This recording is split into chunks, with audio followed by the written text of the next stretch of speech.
طالب ډلې په پکتیکا کې ستر پلان روان کړی.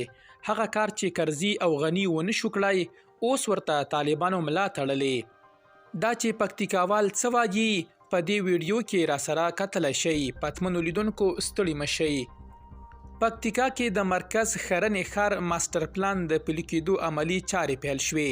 د پکتیکا لپاره د طالبانو ولایتي مسؤلان وایي چې د ښرنې ښار د ماسټر پلان پلي کېدو په موخه یې عملي چارې پیل کړې. د طالب ډلې پازوالانو په خبره چې د دې پروژې پر مهال د ښار اړوند 4 پلورنځي یا مارکیټونه چې په غیر قانوني ډول جوړ شوي وو ویجاړ کړي.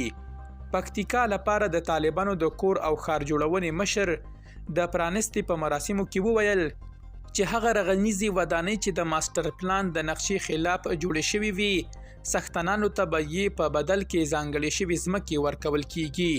د ښرنې ښار اوسیدونکي هم د ماسټر پلان عملي کېدو هرکلی کوي، خو له طالبانو غوښتنه کوي چې دا چارې دې له توپیري چلند پرته د ښار په ټولو برخو کې عملي او د ښار د پراختیا لپاره دې کوټلي ګامونه واخیستل شي. بل لور ته د پکتیکا په منځۍ ښرنه کې د هغو ودانیو څښتنان چې اوس یې مارکیټونه نړول کیږي له طالبانو څخه د مالی تاوان غوښتونکي دي. په پکتیکا کې د طالبانو ولایتي پازوالانو ویلي چې په نږدې راتلونکي کې به د دغه ولایت په اورګون، خیرکوټ او وازیخوا ولسوالیو کې هم د نقشې سره سم په ماسټر پلان عملي کېدو کار پیل شي.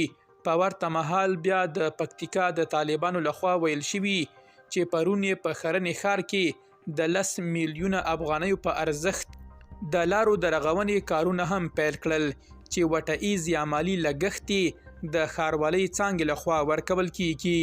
درنو لیدونکو له ملتیا مو مننه.